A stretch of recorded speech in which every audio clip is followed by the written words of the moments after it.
اسلام دین رحمت ہے، اس عنوان پر ہم آپ سے لگاتار بات کر رہے ہیں اور آج اس کا سیریل نمبر 6 ہے۔ آج ہم بات کریں گے طلاق کے بارے میں، کیونکہ ہم معاشرتی زندگی پر بات آپ سے کر رہے ہیں، اس میں طلاق کے بارے میں بات کریں گے۔ سب سے پہلی بات آپ کو یہ بتانا چاہتے ہیں کہ قانونی لحاظ سے نہیں، مذہبی لحاظ سے اسلام کے علاوہ کسی کے پاس طلاق کا کوئی نظام نہیں ہے۔ ایک مرتبہ شادی ہو گئی، اب یہ آپ کی قسمت ہے، اچھی ہے خراب ہے، شوہر اچھا ہے خراب ہے، آپ کو ہر حال میں اسی کے ساتھ زندگی گزارنا ہے۔ اسلام ایک واحد ریلیجن ہے، واحد مذہب ہے کہ جس میں طلاق کا ایک سسٹم رکھا گیا ہے۔ حالانکہ سب نے مجبور ہو کر کے، پوری دنیا کے جتنے مذہب ہیں، مجبور ہو کر کے انہوں نے پارلیمنٹ سے طلاق کا نظام قائم کیا۔ اب طلاق کا جب نظام قائم کیا تو یقینی بات ہے کہ انسانی قانون میں اور اللہ کے قانون میں زمین آسمان کا کیا ہوتا ہے، فرق ہوتا ہے۔ انہوں نے کہا کہ مرد بھی طلاق دے سکتا ہے اور عورت بھی طلاق دے سکتی ہے۔ اب اس کا نتیجہ کیا نکل آیا، آپ نیٹ پہ کے بھی جائیے گا، چیک کیجئے گا۔ یہ جو امریکہ ہے، یورپ ہے، آسٹریلیا ہے، جس پارلیمنٹ نے طلاق دونوں کو حق دیا ہے، لہذا 50 سے 51% طلاق واقع ہو رہی ہے۔ ہر دوسری عورت مطلقہ ہے۔ یہ طلاق کے نظام کو انہوں نے جو نافذ کیا، اس کے یہ نتائج برآمد ہوئے۔ اسلام نے طلاق کا حق صرف کس کو دیا ہے؟ مرد کو دیا ہے۔ مرد کو دیا۔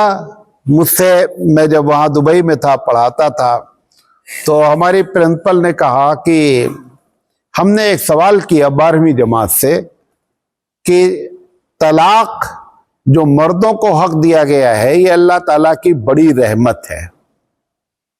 تو وہ پرچہ چیک کرتی تھی کہ جو ایگزام میں، تو انہوں نے کہا کہ وہ مجھے احمد جی کہتی تھی، احمد جی یہ آپ نے جو سوال کیا ہے کہ یہ بڑی رحمت ہے کہ مردوں کے ہاتھ میں دیا، میں یہ سمجھتی ہوں کہ یہ اللہ تعالیٰ نے عورت کو مرد کے مقابلے میں ڈی گریڈ جانا، اس کا درجہ کم ہے، لہذا مرد کو یہ پاور دیا گیا اور عورت کو پاور نہیں دیا گیا۔ وہ اتفاق سے مطلقہ تھی، اتفاق سے وہ مطلقہ تھی۔ تو میں نے کہا کہ وہ تو ٹھیک ہے، میں آپ سے ایک بات پوچھنا چاہتا ہوں کہ جب طلاق ہوتا ہے تو کون جھیلتا ہے، پریشان کون ہوتا ہے؟ مرد زیادہ پریشان ہوتا ہے یا عورت زیادہ پریشان ہوتی ہے؟ ہم نے کہا آپ کو ایکسپیرینس ہے، آپ زیادہ اچھا جواب دیں گے۔ نے کہا حقیقت تو یہ ہے کہ عورتیں زیادہ پریشان ہوتی ہیں۔ ہم نے کہا کہ اگر عورت بھی طلاق دے اور مرد بھی طلاق دے تو طلاق کا پرسنٹیج بڑھے گا یا گھٹے گا؟ انہوں نے کہا بڑھے گا۔ ہم نے کہا اللہ تعالیٰ نہیں چاہتا ہے کہ اس کی باندیاں، اللہ کی بندیاں جھیلیں، اس وجہ سے اس نے ایک کے ہاتھ میں طلاق کا حق دیا تاکہ عورتیں نہ جھیلیں۔ تو یہ رحمت ہوئی کہ نہیں ہوئی؟ تو انہوں نے ایکسپٹ کر لیا کہ رحمت ہوئی۔ دوسرا سوال کیا، انہوں نے کہا کہ آپ نے کہا کہ ایک اگر دے گا تو کم طلاق ہوگی، دونوں طلاق دیں گے تو زیادہ ہوگی، تو یہ حق عورتوں کو دے دینا چاہیے تھا کہ عورت جب چاہے طلاق دے دے۔ یہ مردوں کے ہاتھ میں ہی صرف کیوں دیا گیا؟ ایک ہی کو دینا تھا تو عورت کو دے دیتا۔ تو میں نے کہا کہ یہ مردوں کو جو دیا یہ بھی رحمت ہے۔ کہا وہ کیا ہے؟ ہم نے کہا یورپ میں دونوں کو طلاق کا حق دے دیا، جب تک مرد طلاق دیتا تھا تو 5% طلاق ہوتا تھا، جب سے عورتوں کے ہاتھ میں طلاق کا حق دے دیا گیا تب سے کتنا ہو رہا ہے؟ 50%۔ تو 45% گویا کی عورتیں اپنے شوہر کو طلاق دے رہی ہیں اور 5% شوہر اپنی بیوی کو طلاق دے رہا ہے۔